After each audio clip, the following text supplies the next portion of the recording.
তো ফাইনালি সেই দিনটা আজকে চলে এসেছে। আজকে রাতের বেলা বাবা মা দেশ থেকে চলে আসবে, মনটা একদম আনন্দে ফুরফুর করছে। সেই যেদিন থেকে টিকিট কাটা হয়েছিল সেদিন থেকে মনের মধ্যে দিন গুনছিলাম, কবে আসবে কবে আসবে কবে আসবে। তো সেই করতে করতে দিন চলে এসেছে। আর আজকে রাতের বেলা বাবা মারে চলে আসবে। আর আমি আমাদের রুমটা গোছাতে বাকি ছিল, ওটাই এখন গোছাতে লেগেছি। তা দেখো, বিশ্বকর্মা পুজোর সময় তোমাদের দাদা ভাইয়ের সব জামা কাপড়গুলো বের করা হয়েছিল, সেগুলো সমস্তটাই পাট না করে রাখা ছিল, সেগুলোই এখন লেগেছি গোছ করতে। ওখান থেকে লগেজগুলো নামিয়েছি, জামা কাপড়গুলো গোছ করে লগেজে রেখে দেবো। আর এই পুরনো বেডশিটটা চেঞ্জ করে দেবো, দিয়ে ওটা ছাড়িয়ে ফেলবো।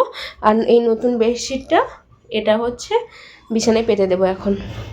তো বসেছি এখন দাদা ভাইয়ের জামাগুলো পাট করতে। আর যেহেতু এখানে আলমারি নেই, আর হচ্ছে জামা কাপড়গুলো পেটির মধ্যেই গোছানো থাকে, সেই জন্য পেটি নামিয়ে তুলে জামা কাপড় মানে ভিতরে রাখতেও অসুবিধে, আবার বের করতেও অসুবিধে।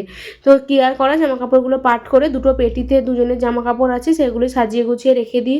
পেটিগুলো উপরে সাজিয়ে রেখে দিলাম। এরপর ওপরে একটা দুটো ওড়না চাপা দিয়ে থাকে, সেই ওড়নাগুলো চাপা দিয়ে ব্ল্যাঙ্কেটগুলো যা ছিল ওপরে সেগুলো পাট করে উপরে রেখে দিলাম। এরপর বিছনাটাও বাগিয়ে নিয়েছিলাম এক এক করে। আর নতুন বেডশিটটা বিছনাতে পেতেছি, কেমন লাগছে অবশ্যই কিন্তু জানিও। আর পুরনো বেডশিট যেগুলো ছিল সেগুলো ভিজিয়ে কেচে দিচ্ছি, কারণ আবার মামনি আরে দেশ থেকে আসার পরে আজকে ট্রেনে যেগুলো পরে আসবে সেগুলোও কালকে কাচতে হবে, মেলার জায়গা থাকবে না, সেজন্য এইগুলো আজকে কেচে নিচ্ছি। আর আজকে জানো তো তোমাদের সাথে রান্নার ভিডিও শেয়ার করতে পারিনি, টুকটুক করে ঘর গোছাতে গোছাতে রান্না করছিলাম বলে।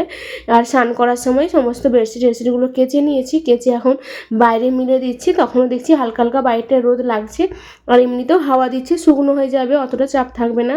আর দেশ থেকে কেউ আসলে তো মনটা আনন্দে ভরেই যাবে। আজকে দেখো দুপুরে রান্না হয়েছিল ডিমের ঝোল আর কুমড়ো শাকের চচ্চড়ি আর চিচিঙ্গে ভাজা আর ভাত, এটা দিয়ে আজকে দুপুরে লাঞ্চটা কমপ্লিট করলাম। সবাই ভালো থেকো, টাটা।